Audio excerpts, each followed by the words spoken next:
Bago pa magkaroon ng Estados Unidos, bago pa magkaroon ng White House, at bago pa ipanganak ang ideya ng American Dream, may mga tao nang matagal nang naninirahan sa lupang ito. Sila ang mga Native Americans, mga tribo na may sariling kultura, wika, batas at sagradong ugnayan sa kanilang lupain. Ngunit sa pagdating ng mga Europeo at kalaunan ng gobyerno ng Estados Unidos, unti-unting nawala ang kanilang lupa, kalayaan at pamumuhay. Ito ang kwento ng sistematikong pag-agaw ng lupa, hindi lamang sa pamamagitan ng dahas, kundi sa pamamagitan ng batas, kasunduan at panlilinlang.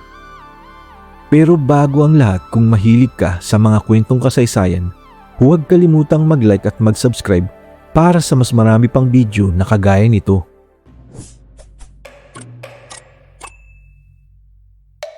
Bago pa man dumating ang mga Europeo sa Hilagang Amerika, may mga tao nang matagal nang naninirahan sa malawak na lupain ng kontinente. Hindi ito bakanting lupa at lalong hindi ito bagong mundo. Sa loob ng libu-libong taon, ang lupain ay naging tahanan ng tinatayang 10 hanggang 15 milyong Native Americans, depende sa pagtatansya ng mga historian. Sila ay binubuo ng daan-daang magkakaibang tribo. Bawat isa ay may sariling wika, kultura at paraan ng pamumuhay. Ang mga tribong ito ay hindi iisang lipunan.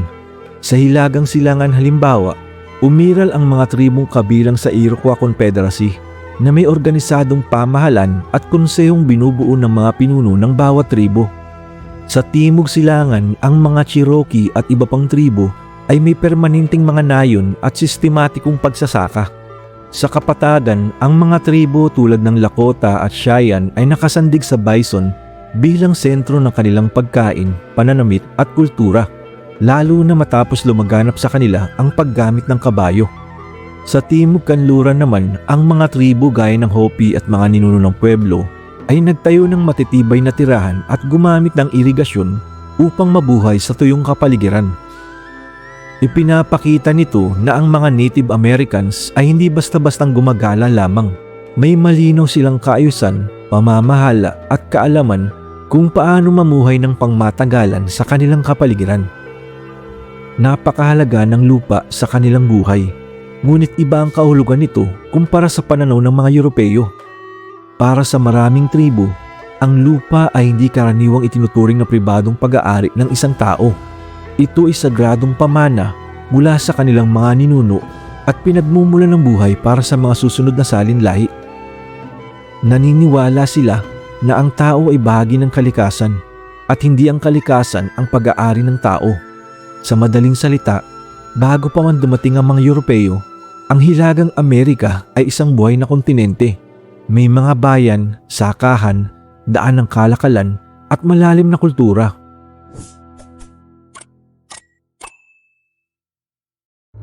Nang dumating ang mga Europeo sa Hilagang Amerika noong huling bahagi ng ika-15 siglo, hindi nila itinuring ang mga katutubo bilang tunay na may-ari ng lupa. Kahit malinaw na may mga taong nakatira sa lupain, naniniwala ang mga mananakop na may karapatan pa rin silang angkinin ito. Ang paniniwalang ito ay hindi basta opinyon lamang. May pinanggagalingan itong ideya, relihiyon at kalaunan ay batas. Isa sa pinakamahalagang konseptong ginamit ng mga Europeo ay ang tinatawag na Doctrine of Discovery. Ang doktrinang ito ay umusbong mula sa ilang papal bull ng Simbahang Katolika noong ika-15 siglo na nagbigay ng moral at legal na katwiran sa mga bansang Kristiyano upang sakupin at kontrolin ang mga lupain ng mga hindi Kristiyano. Sa ilalim ng lohikang ito, kapag may isang Kristiyanong bansa na nakadiskubre ng isang lupain, ito ang nagkakaroon ng pinakamataas na karapatan sa lupa kahit pa matagal nang may nakatira roon. Para sa mga Europeo, ang salitang discovery ay hindi nangangahulugang walang tao ang lugar. Ang ibig nitong sabihin ay hindi Kristiyano ang mga naninirahan doon. Dahil dito, itinuring ang mga Native Americans na may limitadong karapatan lamang. Maaari silang manatili sa lupa, ngunit ang pinakamataas na pagmamay-ari ay napupunta sa bansang Europeo na unang dumating. Nang maglaon, inangkin ng Estados Unidos ang parehong ideya. Bagamat wala na ito sa ilalim ng simbahang Katolika, pinanatili ng bansa ang lohika ng Doctrine of Discovery. Sa desisyong Johnson versus Mackintosh noong 1823, idiniklara ng Korte Suprema na ang pamahalaan lamang ang may karapatang bumili ng lupa mula sa mga Native Americans at ang mga tribo ay may karapatang tumira ngunit hindi ganap na nagmamay-ari. Sa puntong ito nagsimula ang malalim na hidwaan, hindi dahil walang batas ang mga Native Americans, kundi dahil ang batas na ginamit laban sa kanila ay nilikha ng mga sumakop at hindi kailanman humingi ng pahintulot sa mga taong tunay na naninirahan sa lupa.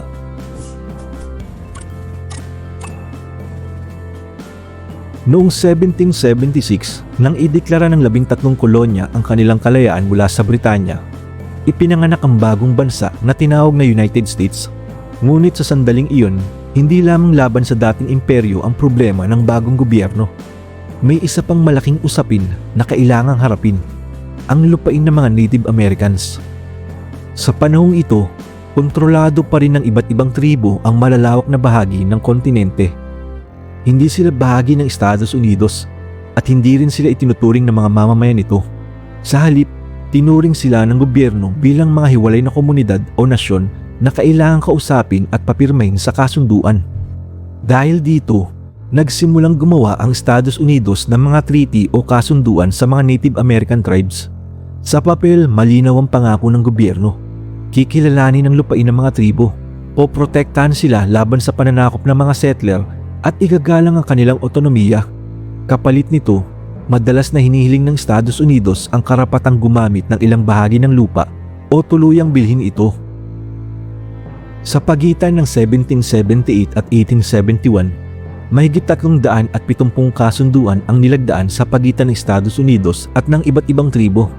Ang mga dokumentong ito ay formal na bahagi ng batas, inaprubahan ng Kongreso at may bigat na katumbas ng federal law. Ngunit sa aktwal na nangyari, bihirang tuparin ng gobyerno ang mga pangakong ito. Maraming kasunduan ang pinirmahan sa ilalim ng matinding presyon. May mga tribong pinagbantaan ng digmaan, gutom o tuluyang paglipol kung hindi sila pipirma. May mga pinunong hindi ganap na naiintindihan ng wikang Ingles o ang legal na kahulugan ng mga dokumento. May mga pagkakataon ding iba ang pumirma kahit hindi sila kinatawan ng buong tribo. Kapag natuklasan na mayaman ng lupa, may ginto, matabang sakahan o mahalagang lokasyon, madalas ay binabago o binabaliwala ang kasunduan. Kapag dumami ang mga puting settler na pumasok sa lupain ng tribo, bihirang pigilan sila ng gobyerno. Sa halip, ang mga Native Americans pa ang sinasabing umalis upang maiwasan ang gulo. Unti-unti nagbago rin ang paraan ng pagtingin ng Estados Unidos sa mga tribo. Mula sa pagiging mga kausap na nasyon, itinuring na lamang sila bilang mga komunidad na nasa ilalim ng kapangyarihan ng Estado at federal na pamahalaan. Sa maraming pagkakataon, ang mga kasunduan ay ginamit hindi upang protektahan ng mga Native Americans, kundi upang bigyang muka na legal ang pagkuha ng kanilang lupa. Noong 1871, nagpasya ang Kongreso na ihinto ang paggawa ng mga bagong treaty sa mga Native American tribes. Mula noon, hindi na sila itinuring na hiwalay na bansa na dapat kausapin, kundi mga komunidad na direktang pinamamahalaan ng federal na gobyerno. At mula rito, hahantong ang kasaysayan sa mas lantad na yugto ng sapilitang pagpapaalis. Isang yugto na hindi lamang nakatago sa mga dokumento, kundi hayagang isinagawa ng gobyerno ng Estados Unidos.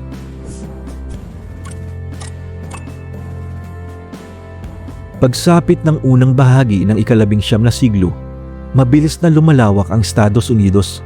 Dumadami ang mga puting settler at tumataas ang pangangailangan sa lupa, lalo na sa Timog Silangan, kung saan mataba ang lupa at angkop sa pagsasaka. Ngunit ang mga lupaing ito ay hindi bakante. Dito matagal nang naninirahan ang mga tribong Cherokee, Creek, Choctaw, Chickasaw at Seminole. Sa halip na igalang ang mga umiiral na kasunduan, unti-unting pinabura ng pamahalaan at ng mga estado ang mas mabilis at mas marahas na paraan ng pagpapalawak. Noong 1830, nilagdaan ni Pangulong Andrew Jackson ang Indian Removal Act. Sa papel, sinasabing voluntaryo ang paglipat ng mga Native Americans patungo sa kanlurang Mississippi River. Ngunit sa aktwal, ang voluntaryong ito ay naging sapilitan. Ang mga tribo ay pinilit pumirma sa mga kasunduang may banta ng karahasan, gutom o digmaan. Ipinagpalit ang kanilang mga lupain sa silangan kapalit ng mga lupaing mas malayo at mahirap tirhan. Maraming tribo ang tumutol. Ang Cherokee halimbawa ay gumamit ng batas upang ipaglaban ang kanilang karapatan.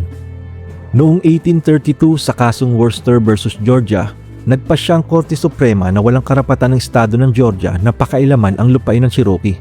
Sa madaling salita, hinilala ng hukuman ang limitasyon ng kapangyarihan ng estado. Ngunit hindi ito ipinatupad ng administrasyon. Sa halip, nagpatuloy ang presyon at sapilitang pagpapaalis. Patunay na mas nangingibabaw ang politika at interes sa lupa kaysa sa desisyon ng hukuman. Isa sa pinakamadilim na kabanata ng panahong ito ang tinatawag na Trail of Tears. Mula 1838 hanggang 1839, libu-libong Cherokee ang sapilitang pinalakad mula sa kanilang mga tahanan sa Georgia, Tennessee at North Carolina patungo sa tinatawag na Indian Territory. Higit 1,200 kilometro ang nilakbay nila habang binabantayan ng militar. Sa gitna ng lamig, kakulangan sa pagkain at paglaganap ng sakit, maraming bata, matatanda at may sakit ang namatay. Tinatay ang higit 4,000 Cherokee ang nasawi, halos 1/4 ng kanilang populasyon noon. Hindi lamang Cherokee ang dumanas nito. Ang Choctaw, Creek, Chickasaw at Seminole ay dumaan din sa iba't ibang sapilitang paglikas. Libo-libo ang namatay sa gutom, sakit at karahasan. Ang ilan ay lumaban, ngunit madalas ay nauwi sa mas malupit na sagupaan. Para sa pamahalaan, ang Indian Removal Act ay tinuturing na legal na hakbang para sa pag-unlad at pagpapalawak. Ngunit para sa mga Native Americans, ito ay malinaw na pag-agaw ng lupa, paglabag sa mga kasunduan at pagkawasak ng kanilang pamumuhay. Nawalan sila hindi lamang ng tirahan, kundi pati ng mga libingan ng kanilang mga ninuno, mga sagradong lugar at ng ugnayan sa lupa na sentro ng kanilang pagkakakilanlan. Ang Trail of Tears ay hindi aksidente o natural na sakuna. Ito ay resulta ng sinadyang patakaran ng estado na inuuna ang interes ng mas makapangyarihan kaysa sa karapatan ng mga unang nanirahan sa lupain. At kahit lumipas na ang maraming taon, nananatiling buhay ang alaala at sugat na iniwan nito sa kasaysayan ng mga Native Americans.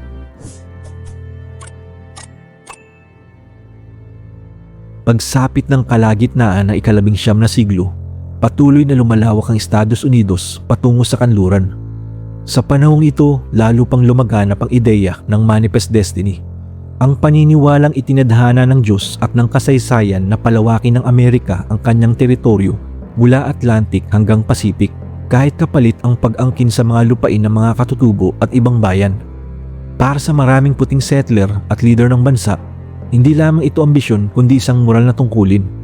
Ang paglawak ay tinuturing na tanda ng progreso at sibilisasyon. Ngunit para sa mga Native Americans at iba pang naninirahan sa kanluran, ito ang simula ng mas malalaking tunggalian at digmaan. Ang Manifest Destiny ay ginamit bilang moral at politikal na batayan upang agawin ang lupa. Hindi ito basta ideya lamang. Naging gabay ito sa mga desisyon ng pamahalaan, mula sa pagpapadala ng hukbo hanggang sa pagpayag na okupahin ng mga settler ang mga teritoryo ng mga tribo. Ang resulta ay ang tinatawag na Indian Wars, serye ng mga digmaan at kampanya na tumagal ng maraming dekada. Isa sa pinakakilala ay ang Battle of Little Bighorn noong 1876, kung saan pinangunahan ni Sitting Bull at Crazy Horse ang mga Lakota at Cheyenne laban sa puwersang Amerikano ni George Custer. Natalo si Custer at karamihan ng kanyang tropa. Gayunpaman, pansamantala lamang ang tagumpay. Pagkalipas ng ilang taon, muling umigting ang kampanya ng gobyerno at tuluyang natalo at napaalis ang tribo. Isa pang trahedya ang Wounded Knee Massacre noong 1890 sa South Dakota. Sa halip na aktibong labanan, ang mga Lakota, kabilang ang mga babae, bata at matatanda, ay napas lang ng hukbong Amerikano gamit ang armas at artillery. Itinuturing itong simbolo ng pagtatapos ng armadong paglaban ng maraming tribo laban sa Estados Unidos.